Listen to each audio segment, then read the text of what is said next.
4, 3, 2. Two. We're live, though.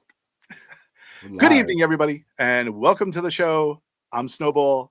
That's Johnny Boy.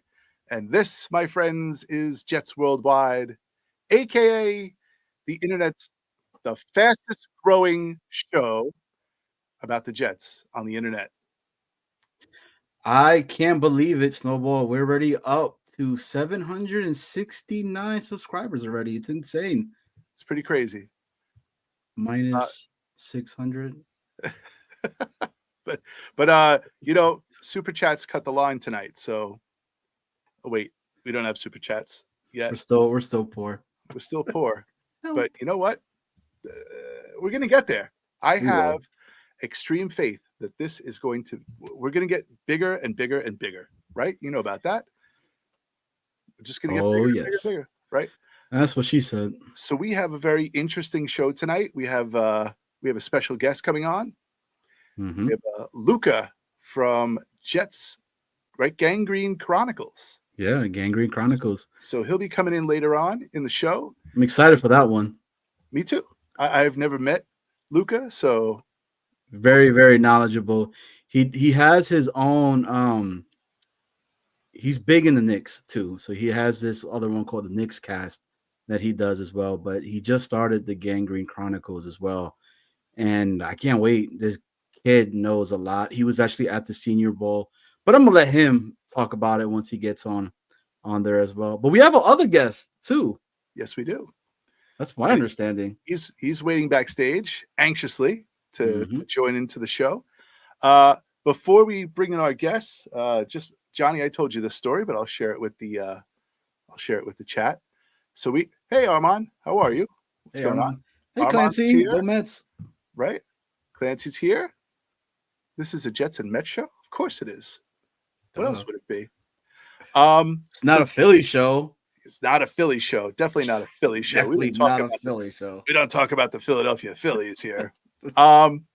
So today, Johnny, my son, he works for a private jet company here on Long Island, and they had some A-listers come into the hangar today on a private jet. So just to share with you, Snowball, a teacher can't read. What did I write? What did I read? What did I read incorrectly? This is a Jets or a Mets show. Oh, whatever. Listen, I teach art. I don't teach English. So they had A-listers come into the hangar today, and let's see if the chat can guess. One was a very famous football player, and I heard he sucked in his last game that he played in. Yes, he did. He was really bad in his last game. And the other one likes to sing. So they both came in. So anyone in the chat, can you guess who came in? A football player and a singer. Sonny and Cher? I don't think Sonny played football though. He played I think youth football back in the day. He could have used the helmet though.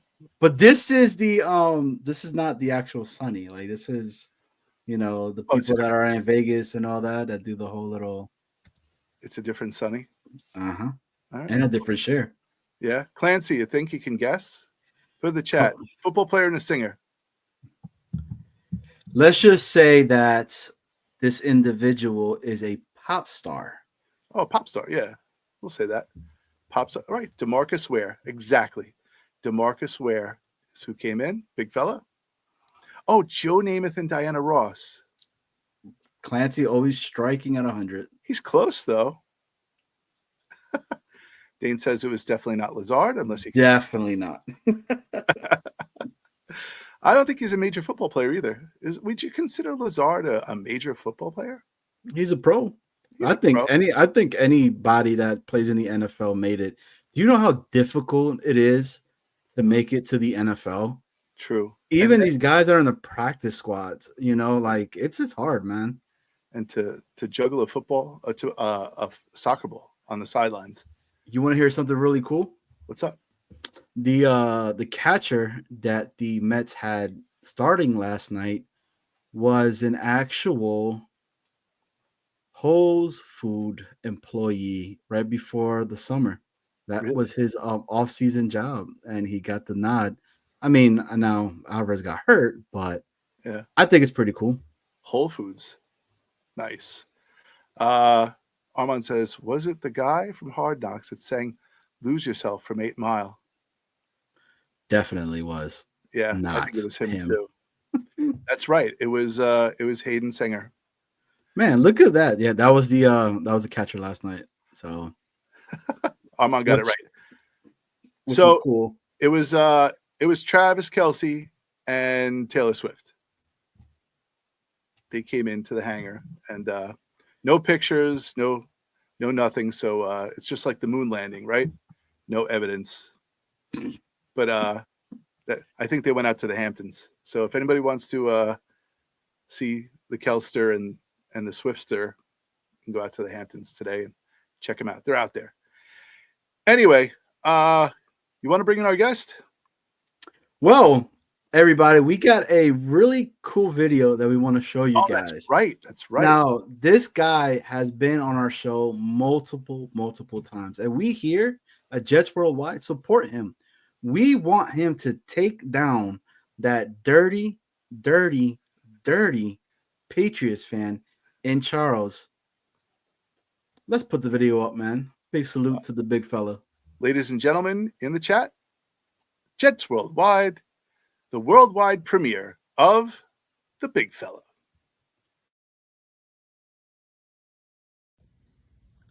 Hey everybody, big fella here, and I want to thank everybody for voting for me for the past 2 rounds. I got a big task ahead of me. Charles is a tough competitor, not to be taken lightly. I look forward to the challenge, and go Jets.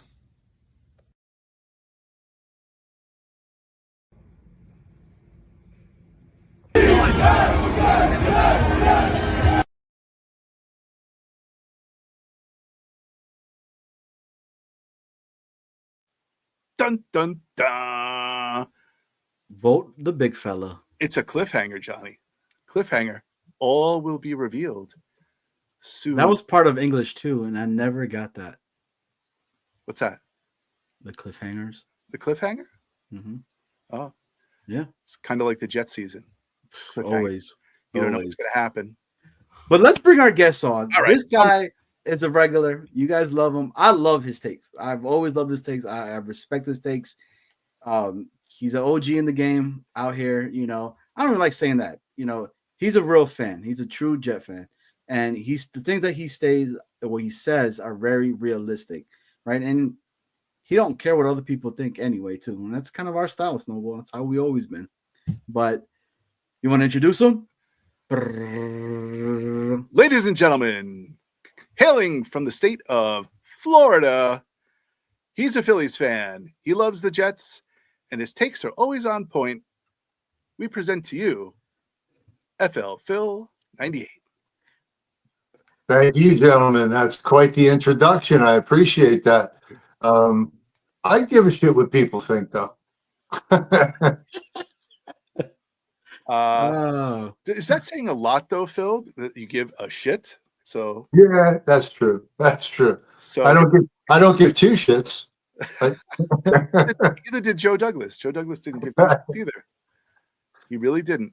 So Phil has actually come up with a pretty cool scenario for our show tonight. And so should we reveal Phil's idea? Phil's idea is to do some doomsday draft scenarios. Phil, you want to explain? Yeah, well, all right. So honestly, my idea was instead of a mock draft, there's some stuff that could happen. Like, what if a player that nobody's really thinking about right now gets traded? What if we have a super hard choice to make?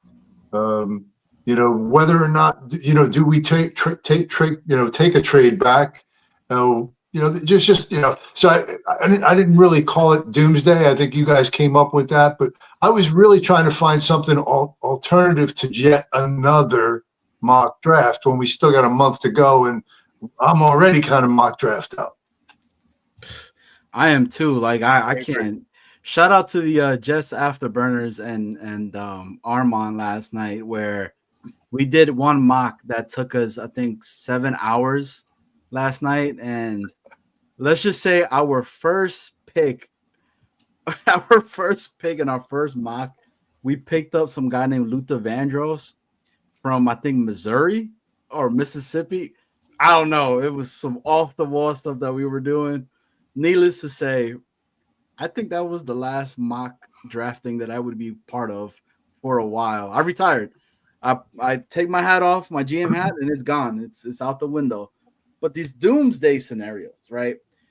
It intrigued me a lot because there are big possibilities that this stuff could occur, right? And I don't think it's being talked about enough, because the one thing that I did notice in a lot of our drafts and the mocks that we did yesterday, players that are expecting to get picked were actually dropping. And in my brain, I was going nuts because I was just like, holy crap, like imagine if this occurred. So the first one that I'm going to go ahead and put out there, right, was Abdul Carter and Travis Hunter dropped to us at 7. If that was to happen, what would you do? I'm going to start this one off with my partner in crime, El Señor Snowball. Abdul Carter and Travis Hunter are available at our pick at 7. Mm-hmm. All right. Well, let's think about it this way. What is a bigger need for the Jets? Do we need a receiver? Yeah, I would say we need a receiver. Mm-hmm. Do we need a cornerback? Could be. Maybe. Maybe. Do we need a defensive lineman? Yeah. Maybe. Yeah. All right. So we're splitting hairs here. We have a need for Abdul Carter. We have a need for Travis Hunter. We have a need of half of Travis Hunter.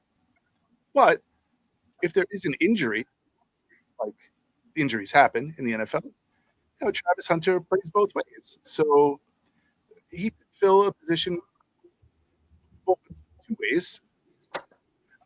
Before I even start to talk about that, I want to actually ask you guys. I'm going to throw back a question to the both of you. Okay.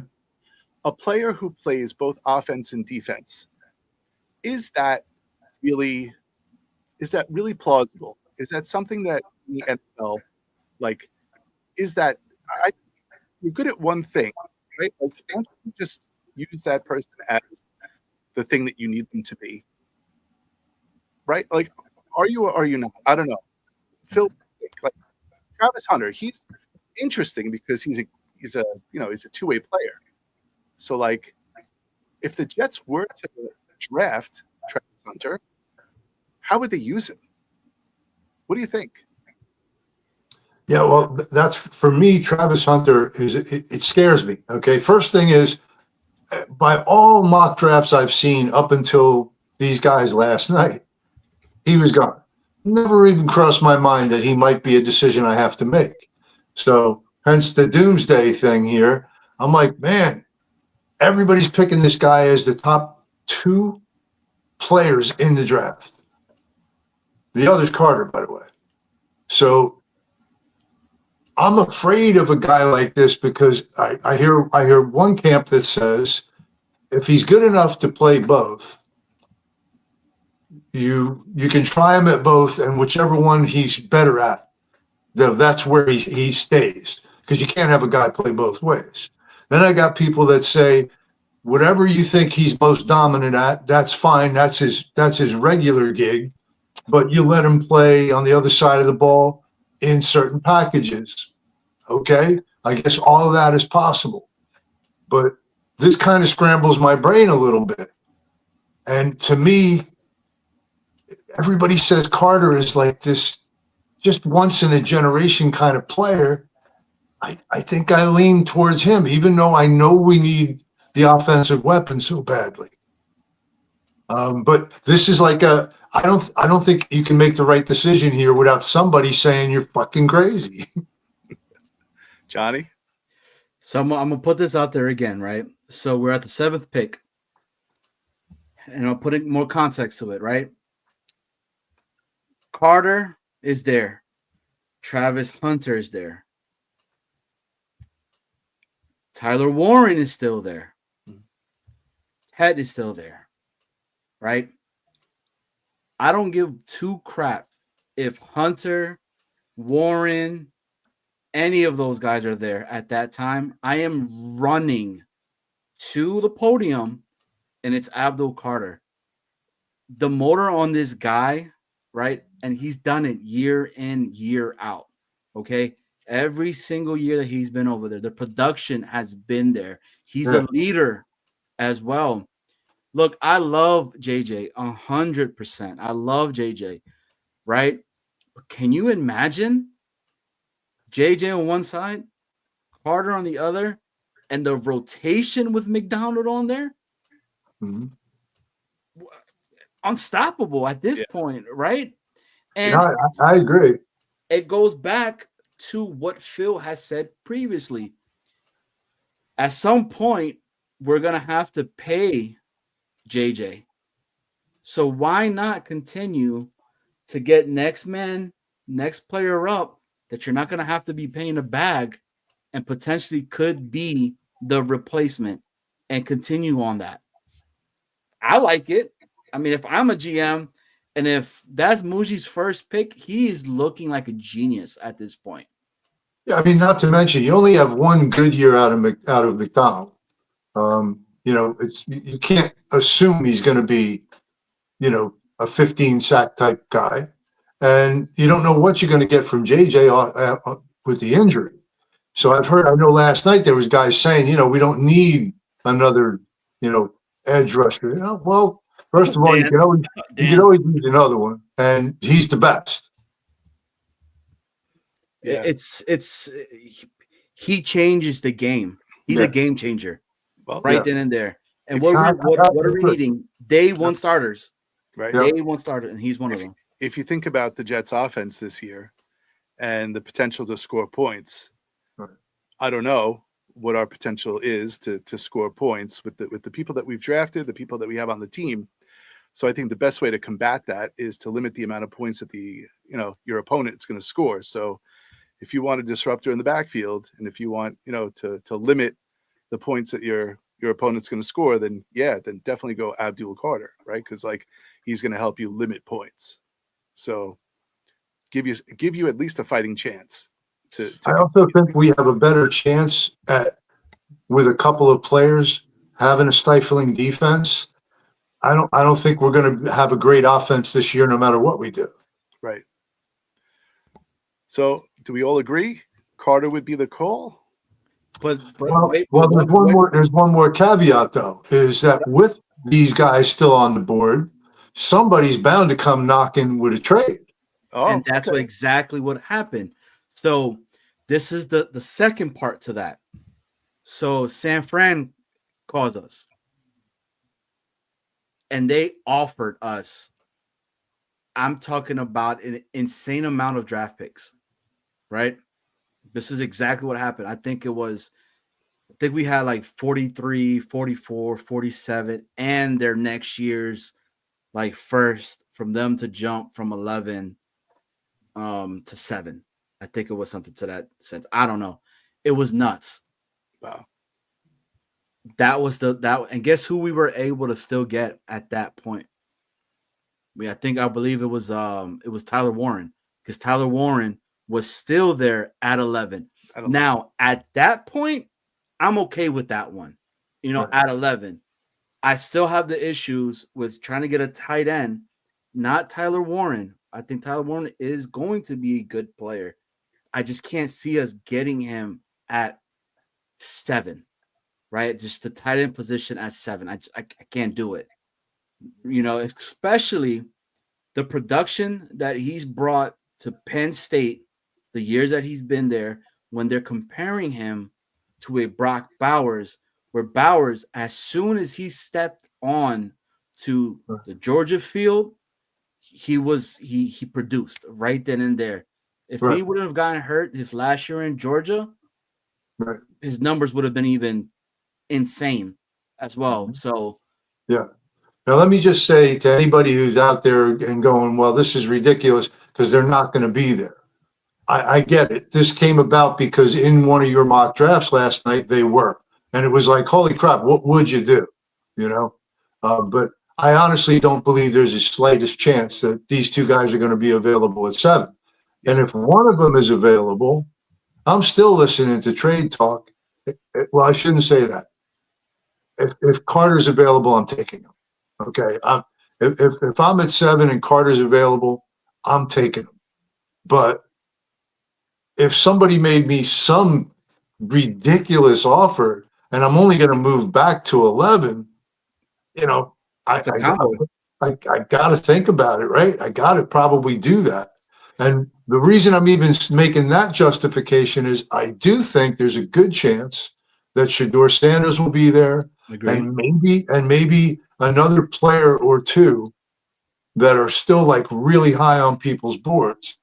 To me, at 7, I'm really looking to trade back, not real far, but if I can move back to 14 or less and pick up next year, a first next year, and maybe a second this year, I think I got to do that.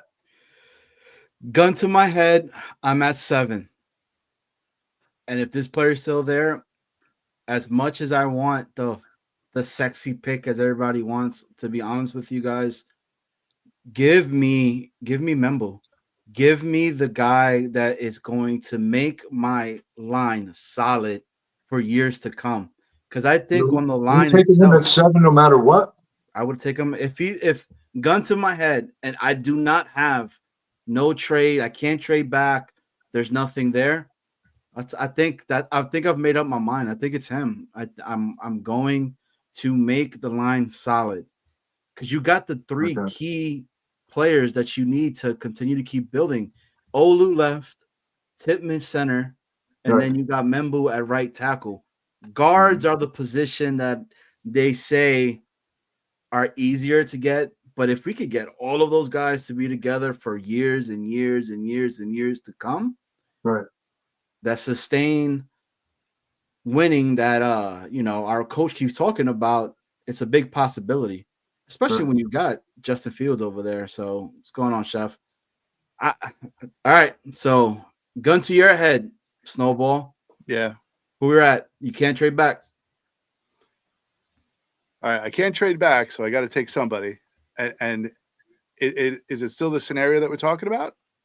Nope. It's anybody's game. Correct at this point. Yeah. Yeah. I'm still sexy. I'm still Warren. Okay. I'm still Warren. You know, he's gonna score us points. Or he's gonna move the ball. He's gonna either move the ball or score us points. So who does Chef Kev want at 7? Yeah, who's Chef Kevin want at 7, right? That's the truth. Hey JT. What's up, JT? All right. So Phil, gun to your head. What's up, Jersey? What up, Jersey? We're at 7. Right. Where are we going? Well, Abdul Carter's gone. Right. It fell the way it's supposed to fall. Right. So Carter's gone. Cam Ward's already gone. Hunter's already gone. Genty's already gone. Right. So the only other player that's likely to be there is Warren. Yeah, Warren. So if it's Warren or Membo, so that's what you're really coming down to. If it's Warren or Membo, which one do you want? Yep. Right. Or I guess if Tet is still there too, right? Yeah. And this is why I said, like, when it comes to mock drafts, I have to say I don't have the expertise on college players that some guys do. All right. According to Rick in New York, Golden's going to be the first receiver off the board. Right. True. Right. So what I would say is I think I can find a right guard to get me through this year. And hopefully I can pick up a bookend tackle next year, or get lucky, and if I pick up a guy in the later rounds this year, he turns out to be that guy. You know, I think I would probably try and get through this year without using a number 7 pick on an offensive right tackle. So I'm going to probably go wide out or tight end, and probably Warren. So I'm the odd man out. You're the odd man out. I'm the odd man out. You want that now lineman. What I love the idea of building the trenches. We've talked about it, and I agree with you. You know, I want to do that. I do. I really do. But because we do have 4/5 of it, and you don't know about, the guy they picked up, from New England. Everybody's, wow, the guy quit on the team last year. They moved him from right tackle to left. He got fucking humiliated and benched.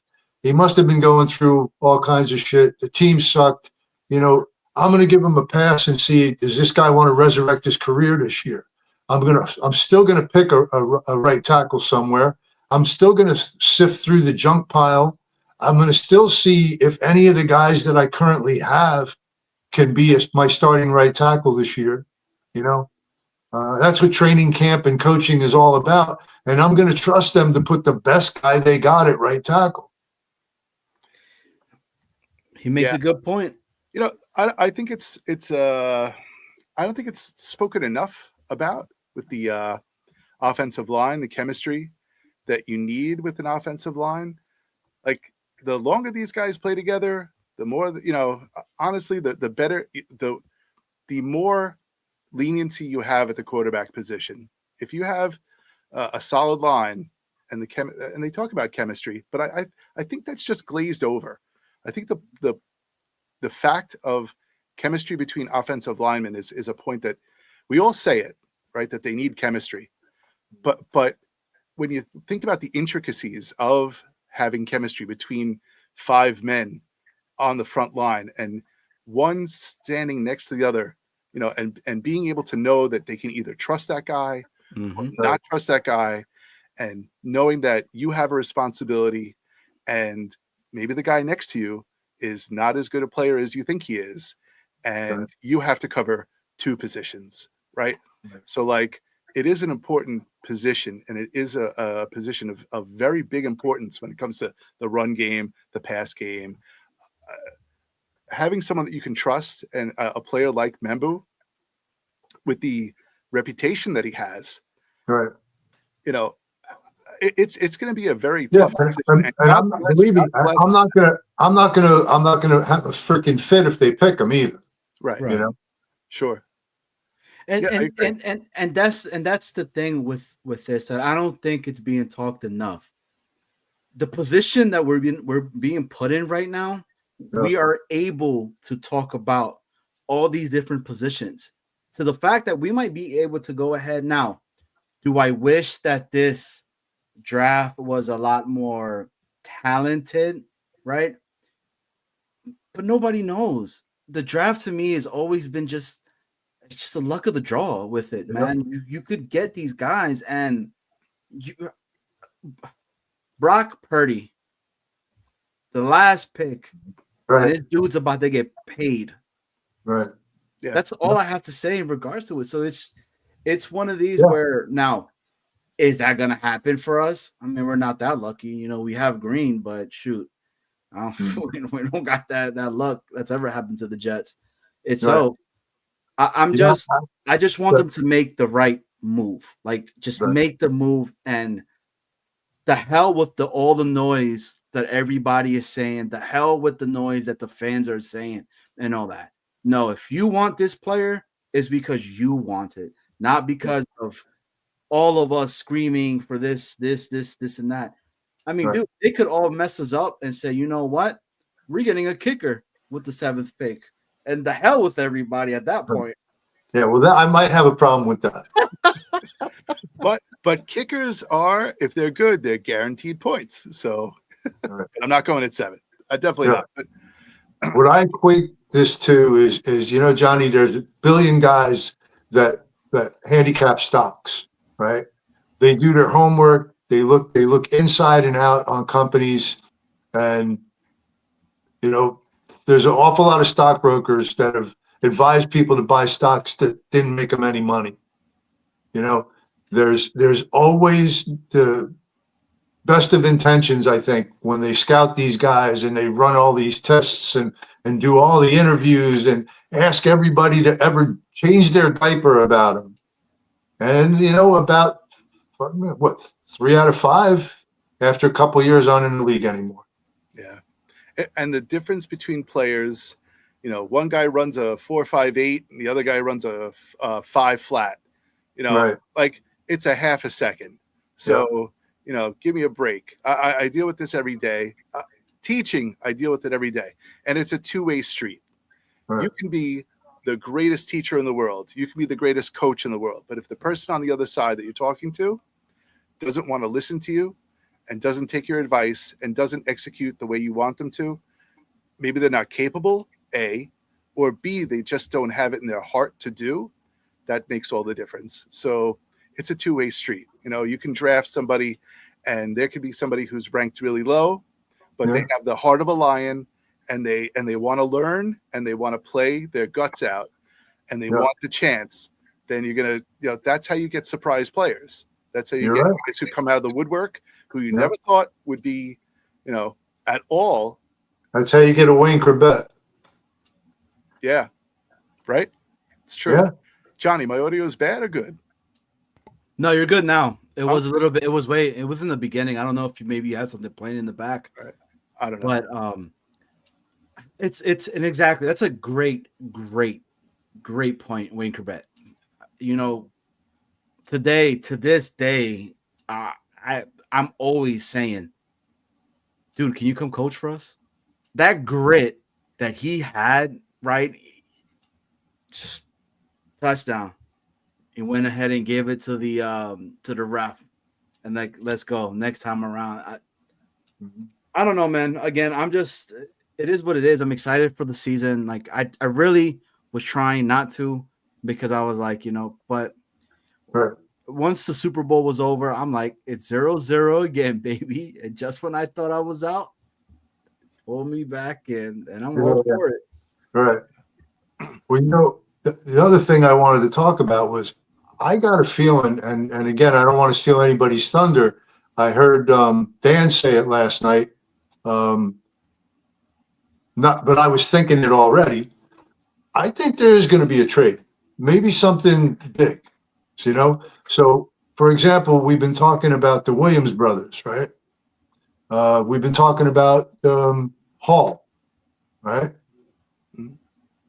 Would it shock you if they decide that they want to trade Quincy Williams? All right. They just paid Sherman, right? Sherwood. Right. Yeah. Sherwood. I know he's under contract, and listen, we could just make him play for the $6 million. We can do that, and we should do that. But if he's going to be pissy, if he wants to hold out or something like that, I don't know if they've had any conversations with him, but you can't pay 2 linebackers $30 million. You can't use $30 million on 2 linebackers, to put it more succinctly. All right. Agreed on that. And we have a tendency, at least a lot of the guys that I hear, we got to keep our guys, our homegrown talent. This guy earned it. He deserves it. All of that could be true. You got to make hard choices. That's what the salary cap forces you to do, and people keep saying, oh, the salary cap goes up every year. Yeah, but every time the salary cap goes up, if you got 3 guys that are looking at new contracts, that money's gone in a heartbeat, man. Right? So I think there's a chance of a guy like him being traded. I think there's a chance if, they wanted to surprise everybody and go get Abdul Carter. Could they trade Quinlan to somebody to get the 2nd or 3rd pick and go up and get Abdul Carter? I mean, and again, I'm just spitballing here. Like, I do think that there's a chance of a major trade, either right before or right after the draft. Now, again, let's say a Carter falls to us and we pick him. Now, and I've heard a lot of people say, well, it's perfect. You got him and Quinlan.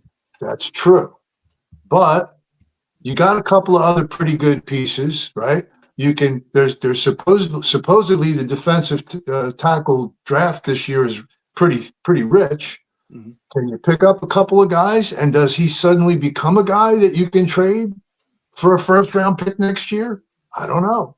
Yeah, who's expendable and who's valuable, right? Yep. Like, yeah, who's and well, listen, if you got rid of Quincy Williams, right? Who are you replacing him with? That's the thing. And that's why the Javon Walker conversation this morning that they brought that out to me. Yeah. I was like, that would make sense if that was the case. I like Javon Walker, or Jalen Walker, I think it is, not Javon Walker. I don't know why I keep saying Javon Walker from Georgia, right? Yeah. And I mean, is Quincy the Mike? Is he or is it Sherwood? Right. I think Sherwood's the Mike. Right? Sherwood's got the money. And you can't use $30 million on two linebackers. So that's what I've been hearing people saying is that, well, Sherwood got $15 million. So Williams is going to want, I heard people say at least that. You can't do that. You can't. And who is to say that Quincy's like, hey, I know you just paid Sherwood, and I love playing with my brother. Give me a little bit more. Right. We don't know, because we took care of him when we were supposed to take care of him. Right. We did. Right. Because remember, this guy was from Jacksonville. He was cut. Nobody gave him a chance or nothing. Right. And if we're being honest, this is not the regime's guy. Right. All they know is from what they see on tape. Now, the tape is really good and everything, but that's why in the very beginning of all of this stuff, I've said it, and I'll keep on saying it. Everybody has a price on them, and this coach, Aaron Glenn, made sure to constantly say that. Yeah, he always brought up that Bills Parcells stuff. He always brought it up, and I'm like, dude, there's gonna be some people getting traded that we have no idea about right now. Yeah. And people are going to be pissed about it because you know what's going to go on. We're tanking. It's done. Like, this is over. Fire him. Get rid of him. Muji, right. What are you doing over there? Right? Mm-hmm. I don't know. But the other player that intrigues me, it is true. It is true. I mean, Quincy at times was invisible. He would disappear in some of the games. Right. I mean, I think what Sherwood led with most tackles in the linebacking core itself, right? Yeah. Team MVP and all that. Yeah. And for me, I was saying it, right? They were talking about Quincy was supposed to be the leader in there. And I felt like Sherwood became that leader once Mosley went down. Right. Yep. So I don't know. Yeah, and that's why they paid him. Okay. They looked at him as he's the replacement for CJ. Okay. He's going to run that defense. He's the man. He picked up the mantle last year. They rewarded him. He's their guy. That's what that was about. And if they felt that way about Williams, he would have gotten the money. Armand brings up a really good one. Hall and AVT. And it's been talked about. Now, I don't want AVT gone. Now, that's somebody that I like him at guard. Keep him at guard. And I've been somebody that continue to keep saying, keep building that line. The injuries that AVT has had, right? They were freak injuries. They were not injuries that like he's injured prone as people like to deem him as. Right. I don't see that. But the whole conversation, right?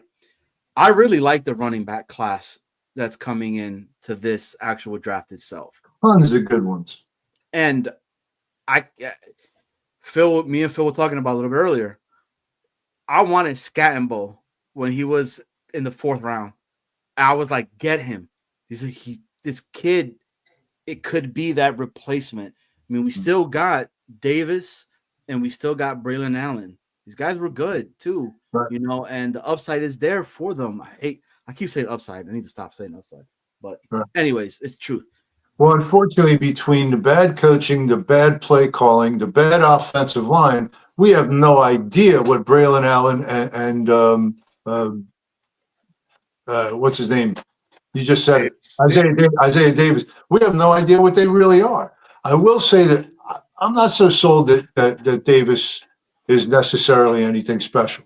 I think Braylon Allen could be, and I think they used him terribly wrong last year, you know? And I know everybody loves Breece Hall. And I said this in the chat the other day. He has one superpower, all right? He can make you miss and make huge plays in space, right? He can catch the ball. You know, if you give him a step, he can make big plays happen. But he doesn't get tough yards. He goes down very easy. You know, first contact, he goes down a lot without a fight. That's what it seemed like to me. Now, I heard people say, yeah, well, you know, they never made any holes for him. I don't know. I mean, it's hard to say, but he did not impress me one bit last year. He just didn't. Yeah. I mean, the fact, I think the line improved as the year went on. And I think that they started to get better. They started to gel. They were playing together longer. Yeah. But I think it was the coaching scheme, you know, like this, you know, what they run, like a zone blocking system. So, right. You know, to do that, it seemed like they were having a hard time with the scheme. I think they're right. Talented players, and I think that they can be coached the right way. And, you know, now everyone's hedging their bets that we have 4/5 of the line. So now that you have 4/5 of the line, and hopefully we have, you know, better coaching, that we'll see the fruits of their labor come through. Right. We're hoping. So if Breece Hall comes in this year and has a fantastic year based on coaching, now the second year of all 4 of these guys being together, and you have someone new coming in, what's his name? Okorafor? Mm-hmm. I have faith in this guy. You know, I have faith that this guy's going to play well. It's very difficult to, you know, it's like, what I was talking about. Yeah, it's like throwing a ball right-handed and then throwing a ball left-handed. Yeah, you know, it's hard. It's hard to switch sides. So, yeah, you know, what are you going to do? I just look. I think a lot of the issue goes to this, right? We're Jet fans. We're diehards, right? We love this damn team, right? And I think we've have that battered person syndrome that when we have somebody that's somewhat decent, he's mine no matter what. Like I don't care how bad he is, you know? Right. Yeah. And that's Some not guys good. are definitely like that. Yeah. You know, that's not good. Like no, it's not. If we could get a second round pick for Breece Hall within this last year, you're telling me that that's not being brought to the table to have a conversation about? Yeah. When he was supposed to be a first round talent and we got him, I think, in the second round, right? Yeah, we did. Yeah. Yeah, second pick in the second round. So, yeah, unfortunately, but see, the problem with Hall is that with this good young draft class, you're not getting a second round for Hall. I don't believe you are. You're right. You know, so I'm not. He was a name I threw out as a potential trade because I've heard that. Okay, and yeah, I mean, if somebody wanted to give me a second, I would do that in a heartbeat. I don't think they would give a second. I have heard people say a third or a fourth, and in that case, I'd probably keep him. But what I'm not going to do, there's no way I'm paying him. There's no way I'm extending him. And I've heard a lot of people say that he should get an extension. Not on your life would I give him an extension. And if he has some monster year and suddenly he's going to be this huge hot commodity next year, we've talked about this before, very unpopular with a lot of people. I don't pay running backs. I'm going to draft one every year. I don't pay running backs. And it's not that I don't think they deserve money or that there aren't great ones out there that can be game changers. I understand the impact that Henry had. I understand the impact that Saquon Barkley had. I get it. You have so much money to spend, and you got to make hard choices. If you got a $30 million receiver and a $20 million left tackle and a $50 million quarterback and a $25 million pass rusher and a $25 million run stopper, you can't pay everybody. No. And that's what the Patriots were great at. Patriots were great at, I mean, I hate them, but they were great at knowing when the expiration date was on. You know, they saw the expiration date. So they just kept sneaking people through. So I'm going to hit you with this one now. Yep. It has not been talked about.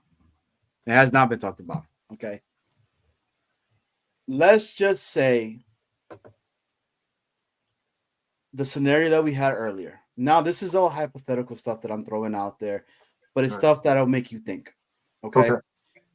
Abdul Carter falls. He's at 7. We get him. Right.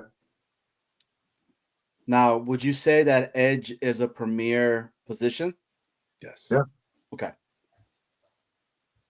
If he's generational, as we're talking in regards to that, yep. JJ's coming back from injury. Yep. There's some other team that's out there that's talking about, I love JJ. I love what he's done and everything. Right. He's another player that at some point is going to have to get paid as well. What would it take for that trade to happen and we trade out JJ? Now, I do not want this to happen. I'm just putting that out there because I love JJ. I think JJ is a really, really, really great player that's a game changer. Okay, let's just say that. Yep. But if that is the case, what would it take? What would it take? Right. All right. So, Snowball, do you want to go? What's it going to take for me to get rid of JJ? If Abdul Carter is there, yeah. Okay. So we got him at 7. What kind of draft compensation do I want? Yes, exactly. Yeah, if I want draft compensation for JJ, and he's injured. So I know. That's the so whole. We got him at 26. He came in, was good, then got better, injured, and now he's coming back. And someone else has faith in him. I mean, I have faith in him too. So if I have faith in him and somebody else has faith in him, I don't know, Johnny. Is he worth a second-round pick? Coming off that injury? I don't think he's worth a second-round pick. I think he's a first-round pick, if I'm going to be honest with you. You think he's a first-round pick? But I think the injury is it's the battle that you would have, right? But he's injured, right? It's still, I think, what is his Achilles, right? Yeah. And if it's the Achilles, he's an edge player. He uses that constantly. Mm-hmm. All right. Okay, Bill? So my turn. All right. First of all, we're not getting a first-round pick for him. Not a chance. Not a chance. Okay. And I wouldn't trade him this year anywhere. Okay. He's not getting paid yet. So if I get all the upside that I hope to get, if he's still JJ, I got another great guy. I can rotate these guys and have this amazing,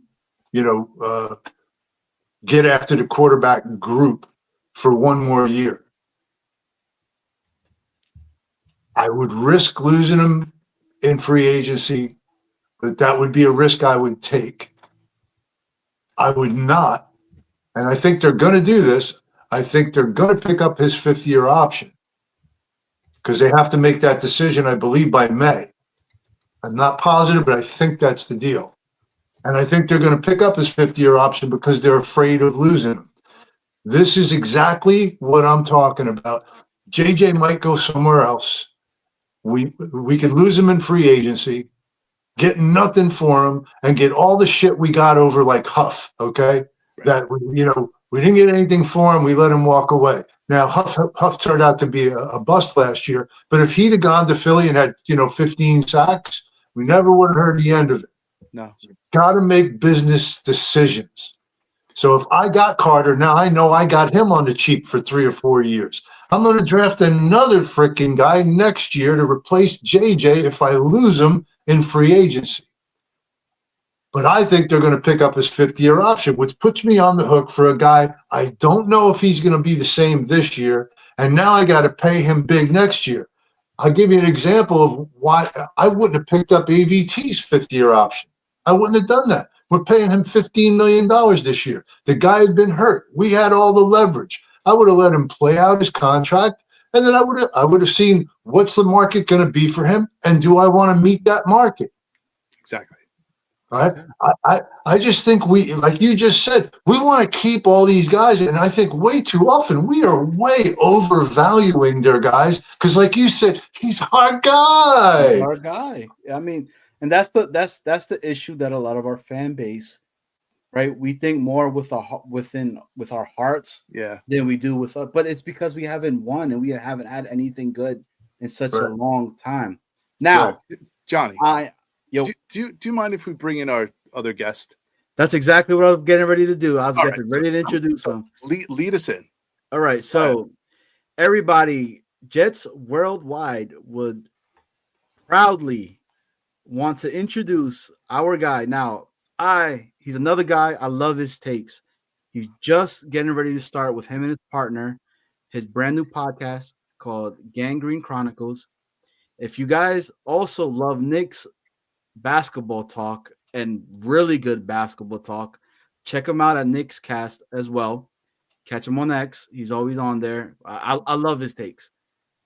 He just came back. I believe he was at the actual Senior Bowl, if I'm not mistaken, as well. So, and talking the draft is right in his lane. Let's go ahead and bring you a Jets Worldwide exclusive. Luca G. The premiere. I appreciate the intro. What's up to FL Phil 98? What's up to Snowball? Appreciate you bringing me on here, Johnny Boy. Really do. Luca, welcome on. Thank you. You want to let people know about you? Like, what's your background? Where do you come from? Let people know. Absolutely. And I said this, I'll start with what I said to Johnny Boy and a couple of our Gang Green friends last night. I was originally supposed to record a podcast today, a first podcast episode. We're obviously still doing it. We just had to postpone a little bit. Between me and a good friend of mine, Vinny Massical, who works with WSIA. He also works with Pro Football Focus. We're calling it the Gang Green Chronicles podcast. As you can see, half of my Twitter handle is at NixCast, is the Knicks one. Gang Green Crons is my X for the Jets. I'm hoping to be a little more active on there as I'm mostly pertaining to my Knicks. Vinny will probably be taking the Jets handle. But we're starting a podcast, hoping to do next week at least 2 episodes because nobody's heard our thoughts on free agency. Nobody's heard our thoughts on the draft as we're getting close to draft time, at least next week, because we're going to start the month of April. And at the end of the month is the draft, and it's going to be so important for this regime to nail their selections and nail, the scouts and different things like that. I did, as Johnny Boy said, I did get a chance to go down to the Senior Bowl, look at a couple different prospects, and we can talk about that, obviously. But just like you guys, I'm a bit of a broken Jet fan. I've been a fan since the early 2010s. I'm 21. The last time the Jets made the playoffs, I was 7 years old. Hey, at least you saw that, right? Yeah. At 7 years old. There's some people out here that don't even have that at all, right? Unfortunately. So Luca, yes, I love your takes, man. We've always kind of not gone at it, right? But you've never been an individual that if I say Riley Leonard sucks, knowing that you're a Dame fan, you weren't going to rip my head. No, you were going to say, hey, well, why do you think that? Well, actually, let me tell you why I think he's good. Boom, boom, boom. I'm like, oh, shit. Okay, I can see why, right? And I wanted you to come on to the show because you see Phil, myself, and I'm not sure too much with Snowball, but maybe I don't really know. After Tyler Warren, after Membu, after the sexy names, right, that I said that are out there, I don't know of a lot of other players that could potentially be a day one starter or could go ahead and impact the actual Jets from the jump. So a little bit earlier, I said this, and I'm going to start it off like that for you. You were on last night with us on the Afterburners, and you saw the scenario where Travis Hunter dropped, Abdul Carter dropped. We're at 7. Gun to your head. Who are you going and why? And then after that, who would you say would be our next picks and why should we have those? Oof. Listen, they're both elite talents. Abdul Carter is he even with a wrecked shoulder, he wrecked Notre Dame and their offensive line. Be it as it may, I think Notre Dame's left or right tackle, whichever side he was playing on, was their backup tackle. Their tackle was hurt. Regardless, Abdul Carter is a freak of nature. Travis Hunter is a rare, you never seen before, dual threat as a wide receiver and a cornerback. A lot of people say he's a better wide receiver, and hell, we do need weapons alongside Garrett Wilson. But also as well, you could possibly get more draft picks. And this is something I'll add in as well. This was said by Jim Nagy at the Intros to Senior Bowl press conference. And he said, only across the NFL, because obviously Jim Nagy has a lot to do with the NFL circle, most of the NFL has only 10 first-round draft grades. A lot of this is back end. A lot of what you're going to see is guys falling, really fast tracking to the second, from the second to the first round, late first round picks, all of that. Like there's even conversations, we all know this, with Shedeur Sanders. Some might even say he's a first round quarterback. Now, I haven't done my work on him. I really don't, because the Jets really don't need a quarterback. Obviously, if Justin Fields, quarterback could be for next year, whatever. But you're seeing some of these guys who would normally in a better draft year be a second round pick. They would normally be a second round pick, but now this year they're probably a first. If they're a third round pick, they're probably a second. So you got to think of those different things. But my first option would be Travis Hunter. My second I'm not too keen on selecting a defensive edge at 7 because I think the Jet, yes, Phil was mentioning, you guys were mentioning the whole Jermaine Johnson thing, and what is he going to look like when he comes back when he goes back on the field? Is he going to be fully healthy? Is he going to be back at full speed like he was? Because he was on the uptick before he got hurt, unfortunately. So that's the thing we have to pay attention to. I think this team needs offense. I think we need offense. Travis Hunter is definitely the pick, in my opinion. And if not, it's either Tyler Warren or a possible trade down. Again, 2 to tango for a trade down scenario because, as I said, who wants to trade up is the question. Yeah. Question for Luca is, when you say offense, is it offensive weapon or is the line in play also? I think the line's in play as well. You look at it, right? Elijah Vera Tucker's on his last year of his contract, I believe, if I'm right, because I remember Phil saying we're paying something like $15 million this year because of his fifth-year option. You have Elijah Vera Tucker. You have Joe Tippmann, who I think most would know that he's not better at center. He's better as a guard, especially that he's 6'6" and he plays too high in his position. You guys saw the snap issues last year, especially in training camp. You have that. John Simpson has worked out very well for us. I'm surprised because I was originally not a fan of the signing, but he worked out really well, especially under a terrible offensive line coach. And sadly, we have to remember Olu is injured. He injured himself last year, and I don't know when he's going to be ready. I think he tore his Achilles. I don't want to say he tore his ACL. Major injury last year. Like he's not even going to be ready for camp. Who knows? Who did? But I thought it was a foot injury. It was. Olu? I'm trying to look. He suffered plantar fasciitis in week 16 and missed the rest of the season. I thought he had a major injury. That was my mistake. Ooh, but don't scare me like that, Luca. I was about to say I just had to check my facts as usual. Like what? But I do think offensive line is in play. Are you wrong for wanting that? I don't think so. But the Jets passed on Brock Bowers, and I wasn't one of those Bowers boys. I'm going to be fully transparent. I was Olu. I was Joe Alt because I'm a Notre Dame fan. But I think this year you have to go playmaker. Why not take Tyler Warren at 7? I'm going to look it up because he set some records with only last year. Do you like Warren better than Hunter? Do you like Warren better than Hunter if they're both available? I got to double check my work on. I mean, I haven't done a lot of work on Travis Hunter, but the potential is obviously there. He's a better receiver. But what a lot of people say about Ty Warren is he reminds people of either Jeremy Shockey or a Dallas Clark.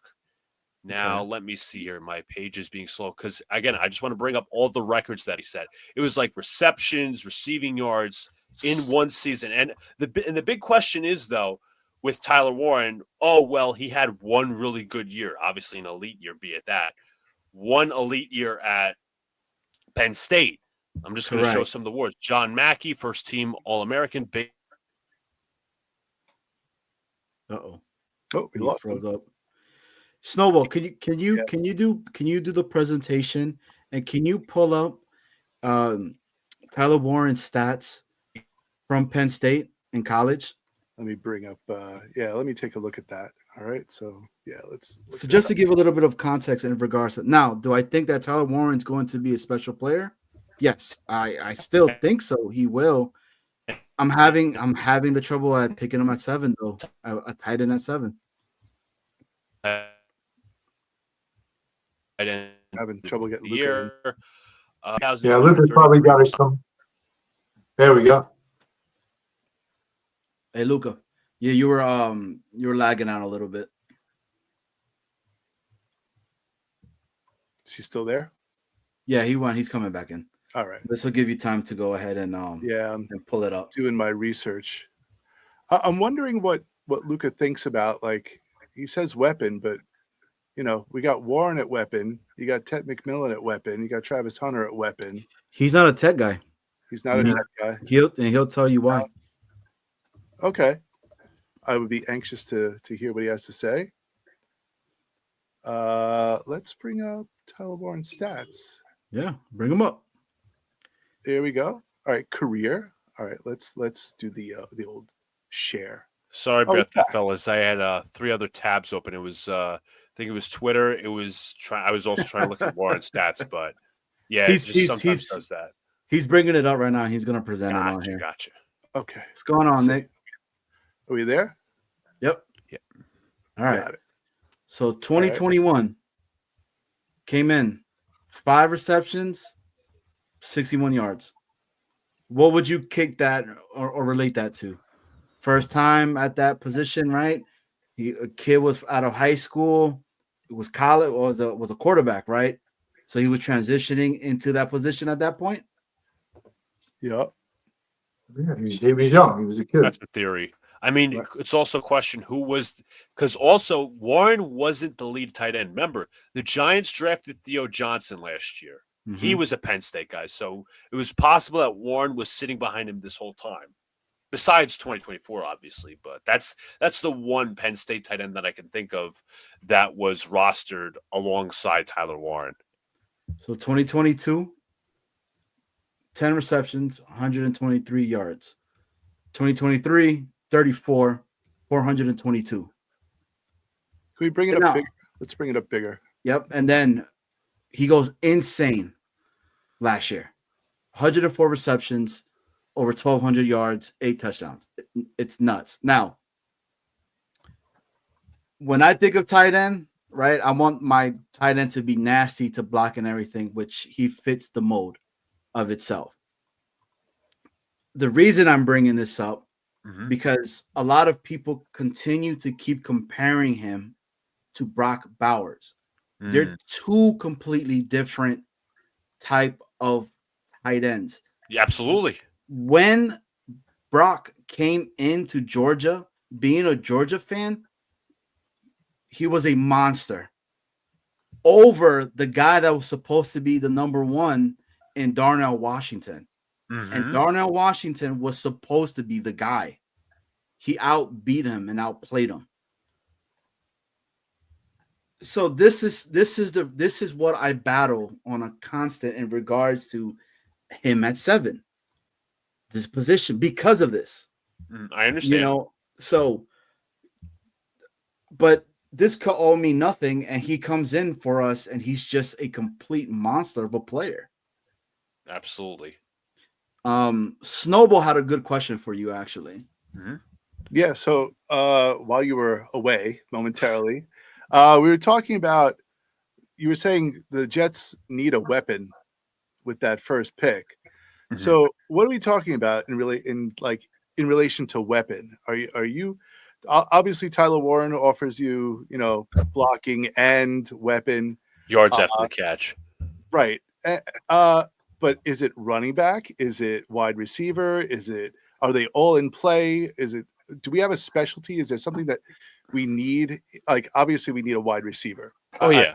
I get that. But then who is that person at wide receiver? Is it Ted McMillan? Is it Golden? Who is it? Well, I'll say this. I would say wide receiver tight end is the main thing when I come to weapon. Offense, obviously. The thing with wide receiver is it's somewhat of a deep class, but the highest of high is not as good as previous classes. Obviously last year we had Malik Neighbors, and he was a stud for the Giants. I still think he would be the best receiver in this class. Like it's interesting because there's no certified number one receiver outside of Travis Hunter. Travis Hunter obviously is a dual player, wide receiver and cornerback. Ted McMillan, great size on him. I think he's 6'4". I could be wrong. Something maybe like 6'2". I could be totally overestimating it. I think Ted is like around 6'5". Okay, so I was Yeah, somewhat close. He's a big guy. He's a real big guy. Yeah. Yeah. The thing is with McMillan, some people say his stock has dropped a little bit to where he could be a middle first round pick. I think it's more so because of his lack of speed. Like I think the original 40 time he had was like 4.6 or something like that. I could be wrong. Is the NFL Combine, but in his pro day, he tested a lot faster, which I think a lot of people hoped for. Is he my A option? No. Would I be happy with him? Yes, because he's a big body receiver. The Jets are going to miss that since they don't have Devontae Adams. But also Matthew Bond. I believe he's considered by some people the fastest player in one of the fastest wide receivers in the draft. We need speed. Garrett Wilson's fast, but the problem is also as well, we don't know what Malachi Corley is. He's completely into a new regime. And I'm not saying that shouldn't be a prerequisite not to draft a wide receiver. But also you can say, okay, if we select tight end here, it's not going to prevent us from going receiver in the second round or third round. You could double dip at wide receiver realistically. You could double dip at tight end realistically because there's so many of them. But in terms of an alpha, besides Tyler Warren's, I just got to say this. Tyler Warren's the clear and cut tight end number one. Travis Hunter's the clear cut wide receiver one if he's there. Saying if. Ted McMillan, there's a debate between him and Matthew Bond, or Bond the general the receiver. That's the overall point that I'm trying to make. There's a clear cut tight end one, and he'll be available to us. The clear cut receiver one likely won't be. Okay. So let's just get out of that then, right? Okay. So I don't know. We got Warren, right? Now there's other positions that we need. Wide receivers are coming. Absolutely. Guys are in the late. We're way later on, right? Give us some names that are out there that are not being talked about that could potentially be day one contributors from the rip. In terms of wide receivers? In terms of wide receivers. Okay, so perfect. I'm actually going to pull out my draft profiles because I did this while I was down in Mobile and a little bit beforehand. Let's see. Let's see. And you're looking like middle round picks, right? Some guys that aren't being talked about. Correct. Okay, perfect. Oh, So could you one see guy, the Jets? Could you see the Jets going wide receiver in the second round? I could see it if they don't go for it in the first round because obviously, as I said, I'm open to I'm open to tackle, I'm open to receiver, I'm open to tight end, and there's been some smoke I think per Rich Samini that the Jets are interested in Armand Membu to play tackle. Obviously, next or obviously opposite Olu Fashanu. I'll bring up one wide receiver, at least two wide receivers that I love. I love their tape. Ty Felton out of Maryland, 6'2", 185, 1,124 receiving yards in the past year, 96 receptions, 9 touchdowns. Also offers a little bit of rushing and punt return experience. I should say returning and punt return experience. He's versatile. He can line up in multiple alignments. He has reliable hands, proficient yak ability, fluid route runner. I also will say Ty Felton, I don't think he played as well as I would have liked down the Senior Bowl, but overall in terms of prospect, I really like him. But I must say, I'll look at his 440 time, but on the tape, I wasn't satisfied with his game-breaking speed. He also has questionable separation ability against press coverage. Also, he's a subpar blocker on wide receiver screens. I don't think that's I don't think that's going to serve huge concerns. But again, him being 6'2", and just the fluid route running, reliable hands, able to play in multiple alignments, yak ability. And I know we drafted the Yak King, but I think he's a good fit.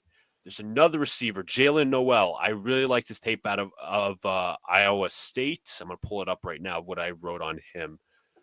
Jalen Noel. Perfect. Look at that. And you got Snowball now writing these names down. So yeah, I think I might have some more. But anyways, Jalen Noel, he's a smaller receiver at 5'11", Iowa State. We know that Iowa State guys work for us. Will McDonald, Brees Hall, played under the same coach, Matt Campbell. This past year, 8 receiving touchdowns, 1,194 yards, 14.9 yards per reception, 80 receptions. Also does have some rushing experience, 9 rushes, 38 rushing yards, 4.2 yards per carry. That's a little small sample size. Punts and kick returns, that's there. This guy could be found in the late 3rd round, in my opinion. I think he showed out a little bit more than Felton, but some of his strengths include surplus of yak ability, another yak guy, bevy of special teams return experience, lineup versatility, backfield, slot, inline, outside, possesses game-breaking speed that can take defenses over the top, and he's also a smooth route runner with some good body control.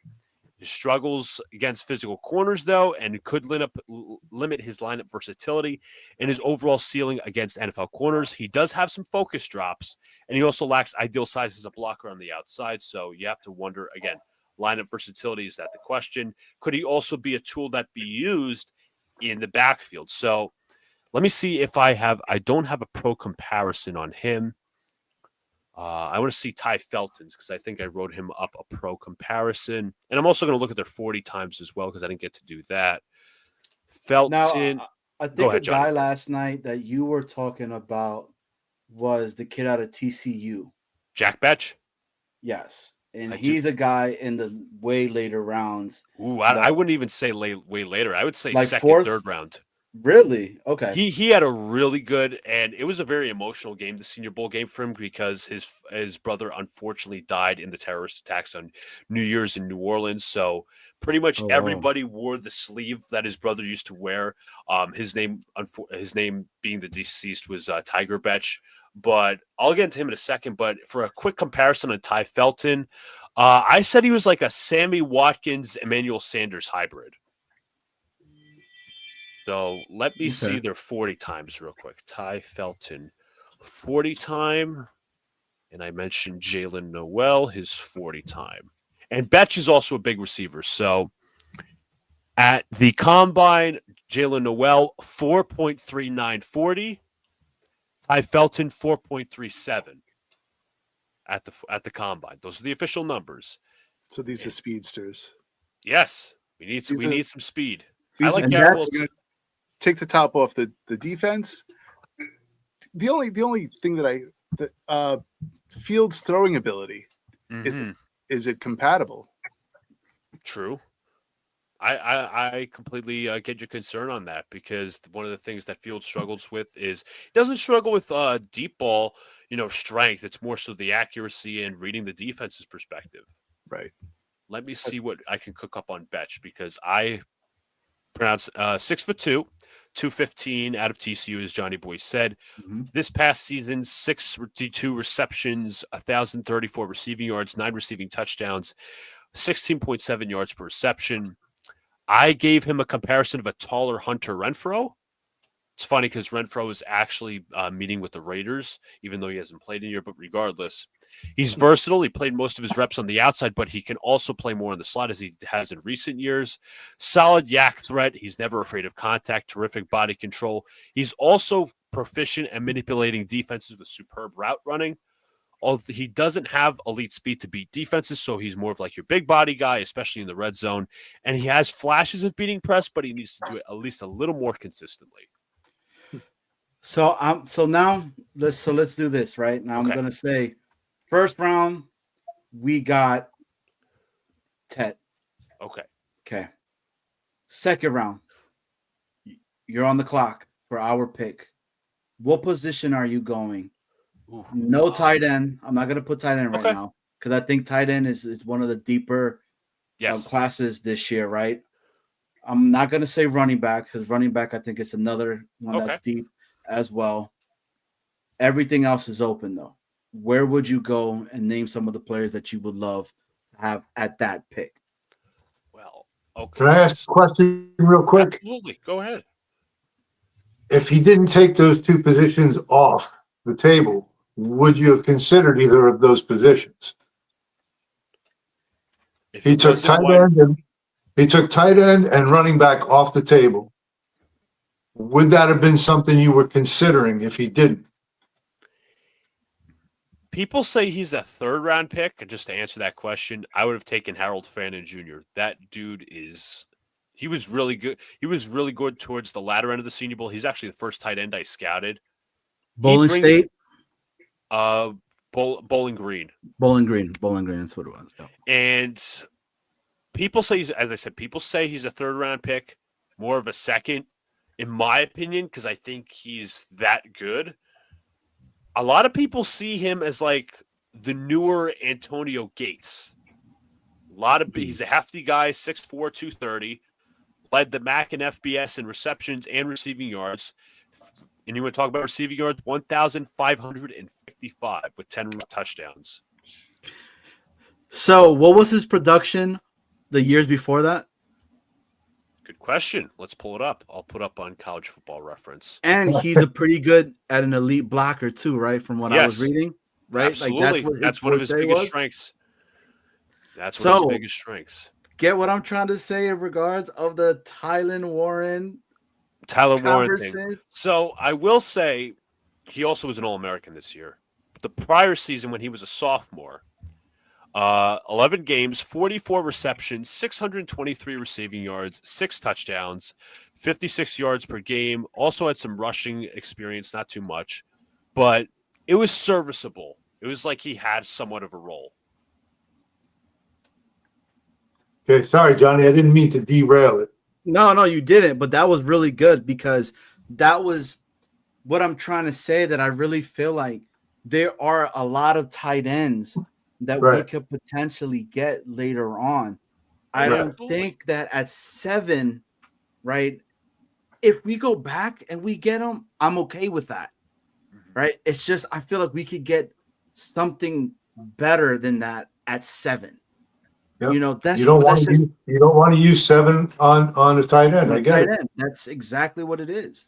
You know, some people like Infrared, like E Boogie over here, talks about we haven't had a tight end in forever in a day.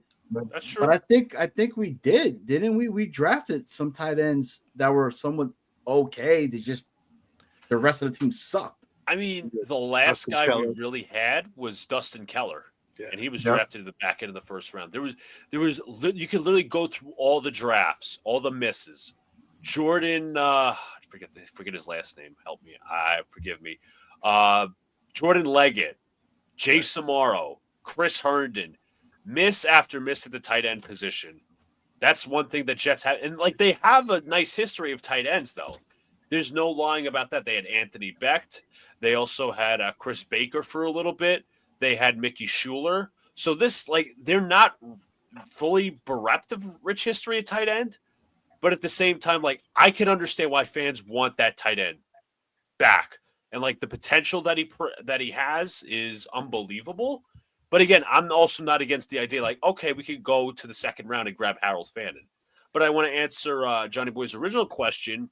If I was to pick a position that wasn't tight end or running back, Correct. I got to say, this system that Steve Wilkes is going to runs I think some people say it's a 4-3 or it's a 4-2-5. It places more emphasis in the back end of the defense, that being the safeties and the corners. Obviously, Sauce is going to prove his worth. We hope he can. I would go. This is going to be Notre Dame bias. Call it what it is. Xavier Watts. Xavier Watts in the second round. I would absolutely love him. He's a beast. He's just amazing. And I'm going to look up I'm going to see if I can pull up a scouting report here. Does struggle with tackling a little bit. He has great size for a safety. Just want to point that out. Luca, the guy that I'm really intrigued by that I think we could possibly get later on as a linebacker is Kaiser, I think it is. Jack Kaiser.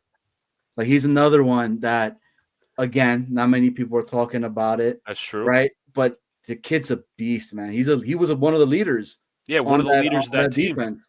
One of the leaders that got them there. It was somebody else who got the interception versus Drew Allar, but I want to say about Kaiser, he's probably going to get like selected in the 4th, 5th round. No issue with that. Great leader, as Johnny Boy was saying. Good. He's very smart, high IQ with the zone coverage, can read coverages. He did struggle in the championship game against Ohio State. That's one concern, but in terms of like a smart intellectual football player, I think you're getting that with Kaiser, and you'll obviously need somebody to, just for depth purposes, at linebacker, because you'll have Sherwood, you'll have Quincy Williams. I wouldn't mind him, and I don't think he's a player that you have to play him a specific system. You can start him out as a special teams linebacker probably, and he'll merge right into your 4-2-5. Hell yeah. Okay, so then second round, you're going linebacker. Watson's a safety. I'm sorry. My bad. It's all good. Safety. Yeah. So about Watts. Go ahead. Let me just ask you real quick. One of the names that I heard besides Watts that I just heard people talk about is Malachi Starks. How do you think he stacks up? I haven't done a lot on Starks, but he seems to be like some of these mock drafts are putting him in like the late to mid 1st round. That's how high he's going up. I'd love to ask my buddy Brian, who is a big Georgia fan, and I believe he's a Georgia player, if I'm not mistaken. He is. Yeah, I'd love to ask him about him, but I'm not exactly high on pick. I know it's going to sound like kind of hypocritical, but I would rather have the offense in the 1st round, get Xavier Watts in the 2nd round, or just a general safety in the 2nd, 3rd round. Safety in the 1st round for me doesn't mix. Although you could argue that Kyle Hamilton, I was originally against drafting him, former Notre Dame player. I think he's worked out pretty damn well for the Ravens. No, what I meant was if Starks was available, would you still take Watts? Oh, as I said, I got to do more work on Starks.